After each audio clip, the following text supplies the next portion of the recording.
আমি এই বিষয়ে কিছু বলার চেষ্টা করব যে কিভাবে আপনার সার্ভাইভাল মেকানিজম বা আপনার বেঁচে থাকার প্রক্রিয়া, যাকে বাংলায় বলে, তো সেই বেঁচে থাকার প্রক্রিয়া বা সার্ভাইভাল মেকানিজম কিভাবে আপনার আবেগকে প্রভাবিত করে। ঠিক আছে, আপনি কয়েক সেকেন্ড দূরে আছেন তা নাও হতে পারে, রাইট? নমস্কার।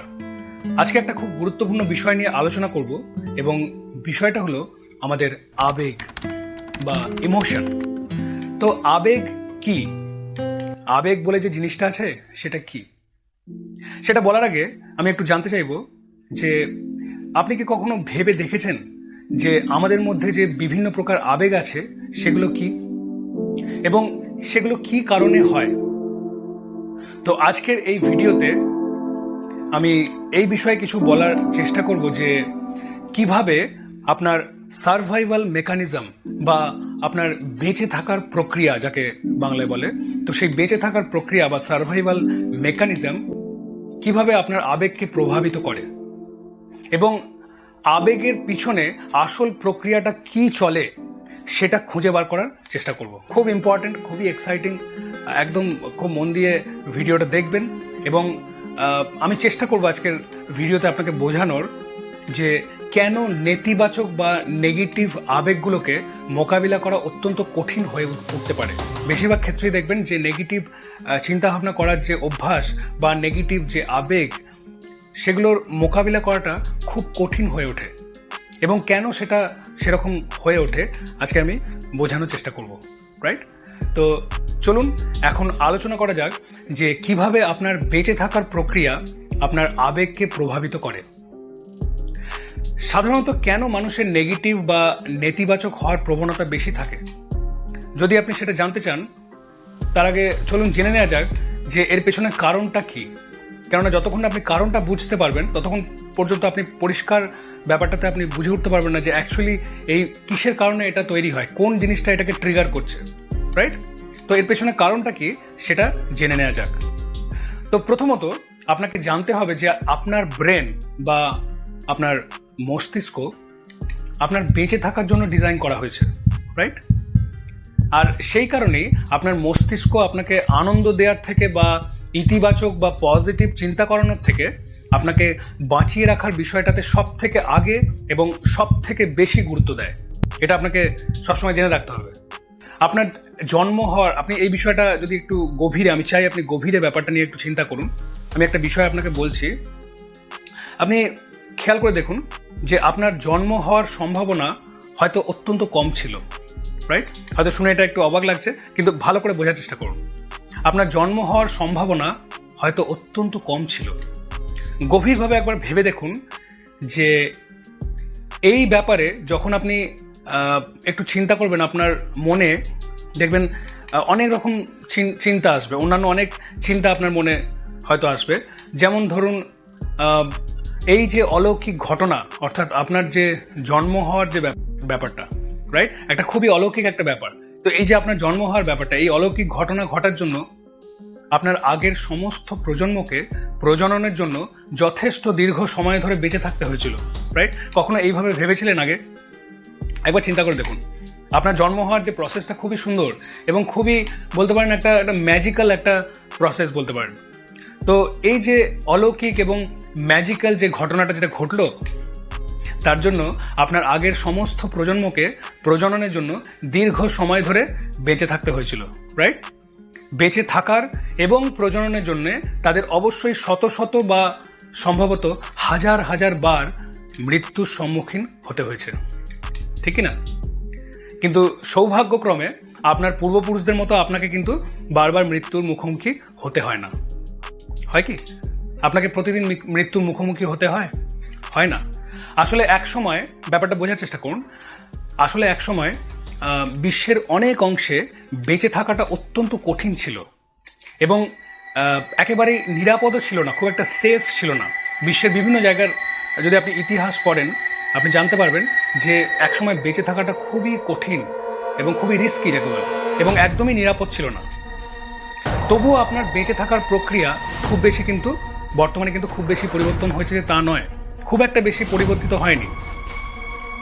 কিন্তু আপনার ব্রেন বা মস্তিষ্ক এখনও সম্ভাব্য থ্রেটস বা হুমকির জন্য আপনার চারপাশের পরিবেশকে ভালো করে খতিয়ে দেখে বা বলতে পারেন সবসময় স্ক্যান করতে থাকে যে কোথায় থ্রেটস আছে, কোথায় রিস্ক আছে, কোথায় বিপদ আছে। এগুলো কিন্তু সবসময় আপনার ব্রেন বা মস্তিষ্ক এখনও পর্যন্ত এগুলো করতে থাকে। তো নানাভাবে আপনার মস্তিষ্কের কিছু অংশ এখনও সেই প্রাচীনকালেই থেকে গেছে বলতে পারেন। সেই আদিম মন বা সেই অ্যানসিয়েন্ট মাইন্ড সেটা কিন্তু এখনও কিন্তু থেকে গেছে। যদিও আপনি মডার্ন হয়ে গেছেন, কিন্তু আপনার মস্তিষ্কের অনেক অনেক জায়গা সেটা কিন্তু এখনও সেই প্রাচীনকালেরই হয়ে আছে, রাইট? যদি আপনি বর্তমানে কোনো একটা বলতে পারেন, যদিও ব্যাপারটা খুব হাস্যকর, কিন্তু খুব সিরিয়াসলি ব্যাপারটা বোঝার চেষ্টা করুন যে বর্তমানে হয়তো কোনো শিকারী বা হিংস্র ধারালো নৌখালা বা বড় কোনো শিঙালা কোনো বড় যে জন্তু, সেই জন্তুর দ্বারা আক্রান্ত হওয়ার থেকে যে আপনি কয়েক সেকেন্ড দূরে আছেন তা নাও হতে পারে, রাইট?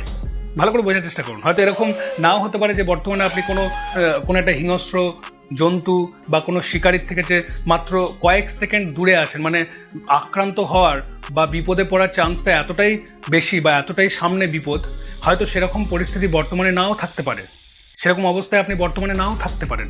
আরও সোজা করে বলছি, মানে বলতে পারেন যে বর্তমানে আপনি সুরক্ষিতই আছেন, মানে বর্তমানে আপনি সেফ আছেন এবং সেরকম ধরনের কোনো ঘটনা ঘটার কিন্তু কোনো সম্ভাবনাই নেই। কিন্তু আপনার মস্তিষ্ক এখনও ইতিবাচক বা পজিটিভ ঘটনাগুলোর চেয়ে নেগেটিভ বা নেতিবাচক ঘটনাগুলোকেই উল্লেখযোগ্যভাবে বেশি গুরুত্ব দেয়।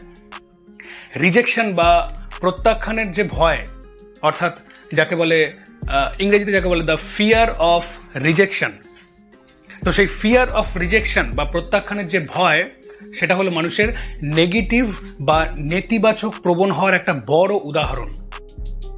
অতীতে আমাদের সমাজ থেকে রিজেক্টেড বা প্রত্যাখ্যান যদি আমাদেরকে করা হতো, সেই বিষয়টা কিন্তু আমাদের বেঁচে থাকার ক্ষেত্রে খুব অসুবিধার হয়ে যেত, বেঁচে থাকার সম্ভাবনাকে অনেক কম করে দিত, রাইট? আগেকার সমাজ ব্যবস্থা এমন ছিল, যদি কাউকে প্রত্যাখ্যান করা হতো, যদি কাউকে রিজেক্ট করা হতো সোসাইটিতে, কেউ যদি প্রত্যাখ্যাত হতো সমাজে, সেই বিষয়টা কিন্তু সেই ব্যক্তির ক্ষেত্রে তার বেঁচে থাকার সম্ভাবনাকে অনেক কম করে দিত। কারণ অনেক রকমের অসুবিধা তাকে ভোগ করতে হতো, তাকে ঠিকঠাক খাবার দেওয়া হতো না, বা ঠিকঠাক বেঁচে থাকার জন্য যে জিনিসগুলো দরকার সেগুলো তাকে দেওয়া হতো না, বা যাতে সে না পায় সেরকম ব্যবস্থা করা হতো। সুতরাং সে খুবই অসুবিধায় পড়ে যেতেন। সেই সময় সমাজ ব্যবস্থা এমন ছিল, রাইট? যে কারণে একটা থ্রেটস, একটা বেঁচে থাকার একটা থ্রেট বা বেঁচে থাকার ক্ষেত্রে একটা বড় অসুবিধা, বা এক কথায় বলতে পারেন আপনি আপনার বেঁচে থাকার সম্ভাবনাকে অনেকটা কম করে দেওয়া, এইগুলো কিন্তু সেই সময় ছিল। সেই জন্য কি হয়েছে না, সেই জন্য আমরা রিজেক্টেড বা প্রত্যাখ্যাত হওয়ার কোনো সম্ভাবনা আছে কিনা তা সহজেই খুঁজতে শিখেছি। খুব সহজেই আমরা খুঁজে নিতে শিখেছি যে আমাদের কোনো জায়গায় রিজেক্টেড হওয়া বা প্রত্যাখ্যাত হওয়ার সম্ভাবনা আছে কিনা, এবং আমাদের ব্রেন অর্থাৎ মস্তিষ্ক এইভাবেই চিন্তা করতে অভ্যস্ত হয়ে গেছে। যেহেতু এটা দীর্ঘদিন ধরে চলে এসছে, মানে জেনারেশনের পর জেনারেশন, যেহেতু এগুলো দীর্ঘদিন চলে এসছে, সেজন্যে মানুষের মস্তিষ্ক এরকমভাবে ভাবতে অভ্যস্ত হয়ে গেছে। কিন্তু এখনকার দিনে রিজেক্টেড বা প্রত্যাখ্যাত হওয়ার বিষয়টা প্রায়শই আমাদের বেশি দিন বেঁচে থাকার ক্ষেত্রে খুব একটা কিন্তু বেশি সমস্যা তৈরি করতে পারে না। এটা যদি আপনি ঠান্ডা মাথায় ভেবে দেখেন, আপনি পরিষ্কার বুঝতে পারবেন যে আপনাকে কেউ যদি রিজেক্ট করেন, তাতেও কিন্তু আপনার এই নয় যে আপনার জীবন থেমে যাবে, খুব একটা বেশি যে সমস্যা তৈরি হবে কেউ আপনাকে না বলে দিলে, তা কিন্তু নয়। তো বর্তমানে কিন্তু খুব একটা বেশি সমস্যা আপনার ক্ষেত্রে তৈরি করতে নাও পারে যদি আপনি কোনো জায়গায় রিজেক্টেড হন বা প্রত্যাখ্যাত হন তা সত্ত্বেও, রাইট? যদি এরকমও হয় যে কোনো একজন ব্যক্তিকে সারা পৃথিবীর কেউ পছন্দ করেন না, কিন্তু তা সত্ত্বেও তিনি কোথাও না কোথাও কোনো না কোনো জায়গায় একটা কাজ বা একটা আশ্রয়, থাকার জন্য একটা আশ্রয় এবং পর্যাপ্ত পরিমাণে খাবার অবশ্যই পেতে পারেন। তবুও মানুষের ব্রেন বা মস্তিষ্ক এখনও রিজেকশন বা প্রত্যাখ্যানকে বেঁচে থাকার হুমকি হিসেবে উপলব্ধি করে। ভালো করে বোঝার চেষ্টা করবেন। আর এই কারণেই বেশিরভাগ মানুষের কাছে রিজেকশন বা প্রত্যাখ্যান এতটাই বেদনাদায়ক হয়। যদিও আপনি জানেন যে বেশিরভাগ প্রত্যাখ্যান বা রিজেকশন তেমন কোনো বড় বিষয় নয়, তবুও আপনি মানসিক ব্যথা বা যন্ত্রণা বা মেন্টাল যে স্ট্রেস বা বিভিন্ন রকমের মনের যন্ত্রণা, এগুলো কিন্তু অনুভব করেন যখন আপনাকে রিজেক্ট করা হয়। যখন কোনো জায়গায় আপনি প্রত্যাখ্যাত হন তখন কিন্তু এই অনুভূতিগুলো হয়, রাইট? তো আপনি যদি আপনার মনের কথা বেশি শোনেন তাহলে কিন্তু অসুবিধা আছে। আপনার মনের কথা শুনবেন না তা নয়, শুনবেন, কিন্তু আপনি যদি আপনার মনের কথা বেশি শোনেন তখন একটা বড় অসুবিধা হতে পারে। কি হয় না, তখন আপনার মন কি হবে না, ওই বিষয়টাকে ঘিরে নিজের মতো করে মানে যেটা আপনিই করবেন অ্যাকচুয়ালি, আপনার মনে মনে আপনি এগুলো ভাববেন। যদি বেশি আপনি আপনার মনের কথা শোনেন তাহলে কি হবে, আপনি সেই বিষয়টাকে ঘিরে নিজের মতো করে মনে মনে পুরো একটা বড় নাটক তৈরি করে ফেলতে পারেন। আর এমন একটা নাটক যেটা হয়তো বাস্তবে কোনোদিন ঘটবেই না বা বাস্তবে সেরকম হবেই না, কিন্তু আপনি মনে মনে সেই বিষয়টাকে নিয়ে বেশি মনের কথা শুনতে গিয়ে মনে মনে এত কিছু চিন্তা করে ফেলবেন, দিয়ে এত বড় একটা গল্প বা একটা নাটক তৈরি করে ফেলবেন যেটা হয়তো বাস্তবের সাথে খুব একটা মিল নেই বা বাস্তবে সেরকম ঘটবেই না। ভালো করে বুঝুন, খুব সেন্সিটিভ ব্যাপার। যেমন ধরুন, একটা এক্সাম্পল দিচ্ছি, যেমন ধরুন আপনি বিশ্বাস করতে পারেন যে আপনি কাউকে ভালোবাসার এবং কারো কাছ থেকে ভালোবাসা পাওয়ার যোগ্য নন, এবং কোনো এক জায়গায় বা কোনো এক ব্যক্তির কাছে রিজেক্টেড বা প্রত্যাখ্যাত হওয়ার বিষয়টা নিয়ে দিনের পর দিন বা সপ্তাহের পর সপ্তাহ, মাসের পর মাস ভুল চিন্তা করে যেতেই পারেন আপনি। এবং যতই আপনি রিজেকশনের বা প্রত্যাখ্যানের বিষয়টা নিয়ে চিন্তা করতে থাকবেন, কি হবে জানেন? যতই আপনি এই কাজটা করতে থাকবেন ততই আপনার মানসিক অবস্থার কিন্তু অবনতি ঘটবে, আপনার মেন্টাল হেলথের কিন্তু ডিস্টারবেন্সেস তৈরি হবে, রাইট? এবং যার ফলে কি হবে, যার ফলে আপনি ক্রমশ হতাশ হয়ে পড়তে পারেন। আসলে সমালোচনা অনেক সময় কি হয় যে একটা সমালোচনা অনেক সময় শত শত বা হাজার হাজার পজিটিভ বা ইতিবাচক ঘটনাকে ঢেকে দেয় বা আড়াল করে দেয়। এটা আপনাকে জানতে হবে। আমি জাস্ট একটা এক্সাম্পল দিচ্ছি যে অনেক সময় দেখবেন, যে অনেক সময় এরকমও হতে পারে যে একটা লেখক, একজন রাইটার, 5,000টা 5 স্টার রিভিউ পাওয়া একজন লেখক যখন মাত্র 1 স্টার রিভিউ হয়তো 5টা পেয়েছেন, 5,000টা 5 স্টার রিভিউ পাওয়া সত্ত্বেও যদি 5টা 1 স্টার রিভিউ সেই লেখকটা পান, তখন উনি ভয়ানক বোধ করতে পারেন, উনি থ্রেট ফিল করতে পারেন। যদিও সেই লেখক হয়তো খুব ভালোভাবেই এটা বোঝেন যে 1 স্টার রিভিউ তার বেঁচে থাকার জন্য হুমকি নয়, কিন্তু তার লেখক মস্তিষ্ক সেটা বুঝতে চায় না, রাইট? তার লেখক মস্তিষ্ক সম্ভবত নেগেটিভ বা নেতিবাচক রিভিউটাকেই তার নিজের জন্য থ্রেট বা হুমকি হিসাবে ব্যাখ্যা করে।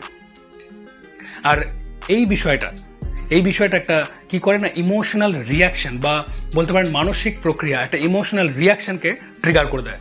যেমন বন্দুকের ট্রিগার প্রেস করলে গুলি বেরিয়ে যায়, ট্রিগারটা হচ্ছে সেই পার্টিকুলার সুইচ যেটা প্রেস হলেই গুলি কিন্তু বন্দুক থেকে বেরিয়ে যাবে। সেম হচ্ছে ওই পার্টিকুলার বলতে পারেন বিষয়টা যেটা ট্রিগারে কাজ করছে। কোনটা না, ওই বারবার ওই 5টা 1 স্টার রিভিউ পেয়েছে, ফর এক্সাম্পল রাইটারটার ক্ষেত্রে বলছে, সে যদি বারবার ওটাকে নিয়ে চিন্তা করে, বা আপনার ক্ষেত্রে যদি আপনি একটা ছোট বিষয়কে নিয়ে বড় করে বানিয়ে সেটা অতিরঞ্জিত করে বড় একটা ড্রামা বানিয়ে সেটা নিয়ে ক্রমশ নেগেটিভভাবে চিন্তা করতে থাকেন, এই প্রসেসটা চলতে থাকলে কি হবে, একটা ইমোশনাল রিয়াকশন বা মানসিক একটা প্রতিক্রিয়া, এই জিনিসটা কিন্তু ট্রিগার্ড হবে, রাইট? ওই ঘটনাটা এই বিষয়টাকে ট্রিগার করবে, মেন্টাল একটা রিয়াকশন ট্রিগার হয়ে দাঁড়াবে।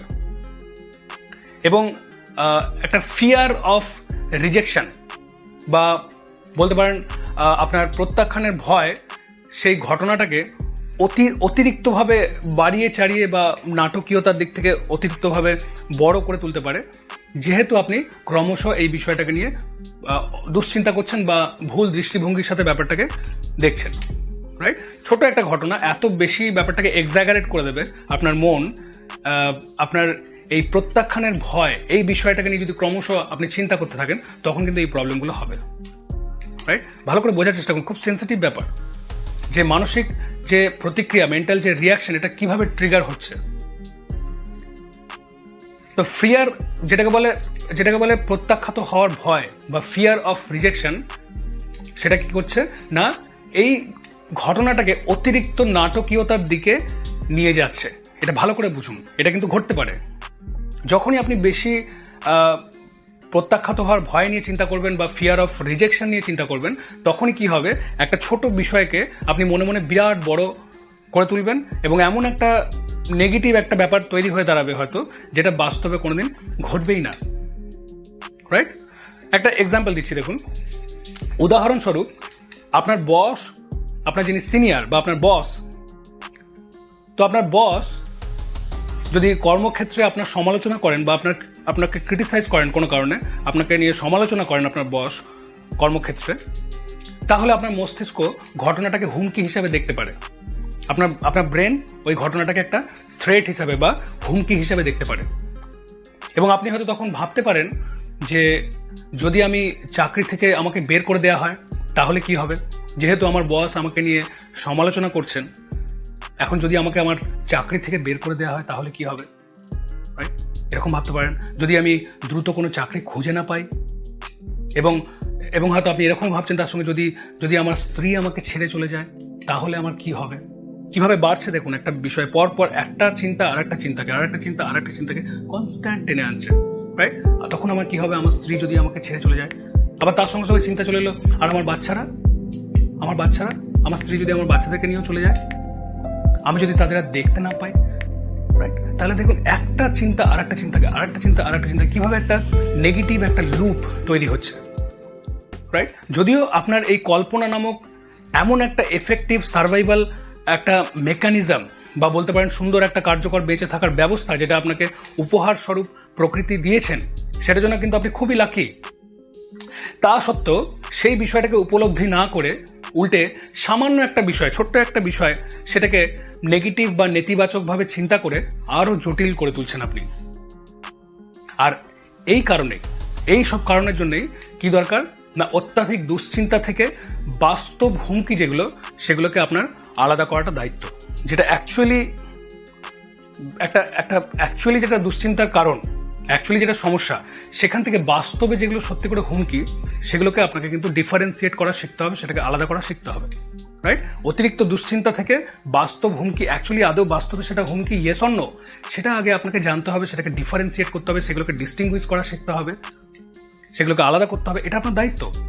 আর যদি আপনি না করেন কি হবে? যদি আপনি তা না করেন তবে আপনি অপ্রয়োজনীয়ভাবে দেখবেন আপনি অযথা অপ্রয়োজনীয়ভাবে আপনি ব্যথা, যন্ত্রণা, উদ্বেগ, হতাশা এগুলো কিন্তু অনুভব করবেন। এবং এতে কি হবে? এতে আপনার জীবন দিনে দিন কিন্তু খারাপের দিকে যাবে। আপনার জীবনের মান, আপনার কোয়ালিটি অফ লাইফ, সেটা কিন্তু নেগেটিভ বা নেতিবাচকভাবে প্রভাবিত হবে। রাইট? তো নেতিবাচক বা নেগেটিভিটি মানে নেতিবাচকতার প্রতি এই পক্ষপাত আপনাকে কিন্তু কাটিয়ে উঠতে হবে। আপনাকে অবশ্যই আপনার মনকে পুনরায় সঠিকভাবে প্রশিক্ষণ দিতে হবে। একজন মানুষের সব থেকে বড় শক্তি কি জানেন? সব থেকে বড় শক্তি, সব থেকে বড় অস্ত্র সেটা কি? একজন মানুষের সব থেকে বড় শক্তি হলো তার সঠিক চিন্তা ভাবনা। লিখে নিন, দরকার হলে, যেটা আমি বলছি লিখে নিন। একটা মানুষের সব থেকে বড় শক্তি হলো, পাওয়ার হলো সঠিক চিন্তা ভাবনা। এবং আমাদের চিন্তা ভাবনা যদি সঠিক হয় তাহলে আমরা আমাদের বাস্তবে যে অনেক অসুবিধা যেগুলো তৈরি হচ্ছে, আমাদের বাস্তবে যে সমস্ত পরিস্থিতিগুলো তৈরি হচ্ছে, সেগুলো হতে পারে খুব চ্যালেঞ্জিং বা কঠিন হতে পারে, সেগুলোকে কিন্তু আপনি সঠিক দৃষ্টিভঙ্গি দিয়ে বা সঠিক আচরণের সাথে সেগুলোকে ম্যানেজ করার সুযোগ পাবেন। বাস্তবকে সঠিক দৃষ্টিভঙ্গি দিয়ে দেখার সুযোগ পাবেন। রাইট? এবং তার সঙ্গে সঠিকভাবে কঠিন পরিস্থিতির মোকাবিলা করারও সুযোগ পাবেন। Right or wrong? খুবই ইম্পর্টেন্ট বিষয়। এবং আমি চাই আপনি ভালো করে ব্যাপারটা নিয়ে চিন্তা করুন, যেটা আমি বললাম আজকের পার্টিকুলার ভিডিওতে। এবং আপনার জন্য আমি একটা কিছু কাজ দিচ্ছি, খুবই একটা ইম্পর্টেন্ট কাজ দিচ্ছি। সেটা হচ্ছে এই ভিডিও থেকে কোন দুটো গুরুত্বপূর্ণ জিনিস আপনি শিখলেন তা এই ভিডিওর নিচে কমেন্টে লিখুন, লিখে আমাকে জানান, আমি দেখব। এবং দ্বিতীয়ত, অবশ্যই এই ভিডিওটা অন্যদেরকে শেয়ার করার চেষ্টা করবেন যাতে এই বিষয়ে অন্যরাও জ্ঞান অর্জন করতে পারেন, কারণ এটা খুব ইম্পর্ট্যান্ট একটা বিষয়, সকলের জানা দরকার। যাদেরকে আপনি পছন্দ করেন, ভালোবাসেন, বা যদি আপনার কাউকে হেল্প করতে ইচ্ছা হচ্ছে, আপনি অবশ্যই এই জিনিসটা যাতে উনি জানতে পারেন শেয়ার করুন। এবং আপনি এখনও যদি আমার চ্যানেল এবং আমার পেজের সাথে যুক্ত না হয়ে থাকেন, অবশ্যই যুক্ত হয়ে যাবেন, একদম দেরি করবেন না। রাইট? এবং যদি আপনি যুক্ত থাকেন, আপনার ক্ষেত্রে অনেক দিক থেকে আপনি অনেক সুবিধা পাবেন। আগামী দিনে বিভিন্ন রকম এইসব বিষয়ের উপর আরও ভিডিওস আপনি দেখতে পাবেন। যেগুলোতে আপনি আরও অনেক কিছু জানতে পারবেন, অনেক চোখ খুলে যাবে আপনার, অনেক দিক থেকে অনেক সুবিধা পাবেন, রাইট? এবং আপনি যদি এখনও আমার যে অনলাইনে ক্লাস যেটা হয়, আমার একটা ফর্মাল অনলাইনে ক্লাস হয় যেখানে আমি এইসব বিষয়গুলো ডিপার লেভেলে ডিটেলসে ট্রেনিং দিই, যার মাধ্যমে আমাদের লাইফ নেক্সট লেভেলে যেতে বাধ্য। তো আপনি যদি আমার অনলাইন ক্লাস জয়েন না করে থাকেন তাহলে অবশ্যই জীবনে একবার হলেও করে দেখবেন, মিস করবেন না। অবশ্যই আমার অনলাইন ক্লাস জয়েন করে যাবেন, ভুলক্রমে মিস করবেন না। জয়েন করার পর বুঝতে পারবেন আমি কেন বলছি। ইভেন আপনি দরকার হলে লিখে রাখতে পারেন খাতায়, আমি যেটা বললাম, যে যখন আপনি ক্লাস করবেন, যখন আপনি সেখানে যে ইনস্ট্রাকশনগুলো দেওয়া হবে, যে প্রসেসগুলো ট্রেনিং দেওয়া হবে, যখন আপনি সেগুলো মেনে চলবেন, তখন আপনি নিজেই বুঝতে পারবেন যে আমি আরও আগে কেন জয়েন করলাম না, রাইট? তো অবশ্যই জয়েন করে যাবেন। তো আমার অনলাইন ক্লাসে জয়েন করার প্রসেস কীভাবে করতে হবে সেগুলো সব বলা আছে, ভিডিও ডেসক্রিপশনে দেখবেন লিঙ্ক আছে, সেখান থেকে আপনি সব দেখতে পাবেন। এবং আপনার কাজ হচ্ছে, যদি আমার ক্লাস জয়েন না করে থাকেন, অনলাইন ক্লাস আপনার বাড়িতে বসেই করতে পারবেন, আপনি যেখানেই থাকেন না কেন তাদের কিছু যায় আসে না। যে জিনিসগুলো ওখানে ট্রেনিং দেওয়া হবে, যে ডিসিপ্লিনগুলো শেখানো হবে, যে ইনস্ট্রাকশনগুলো দেওয়া হবে, সেগুলো আপনি অবশ্যই মেনে চলবেন, রাইট? কেন বলছি? তার কারণ ক্লাসের নিয়ম যদি আপনি মেনে চলেন তাহলে যত দিন যাবে আপনি ক্রমশ চারিদিক থেকে উন্নত হতে থাকবেন। চারিদিক থেকে, মানে physical, mental, emotional, spiritual, financial, সব দিক থেকে দেখবেন আপনার উন্নতি হচ্ছে, সব দিক থেকে আপনি ইমপ্রুভ হচ্ছেন, রাইট? তো ক্লাস জয়েন করার প্রসেস ভিডিওর নিচে ডেসক্রিপশনে পরিষ্কার দেওয়া থাকলো, দেখে নেবেন সেখান থেকে, এবং ভালো করে ডিটেলস দেখে নিয়ে প্রয়োজনে অবশ্যই ক্লাসে জয়েন করে যাবেন। এবং আপনার সঙ্গে দেখা হচ্ছে পরের ভিডিওতে। নমস্কার।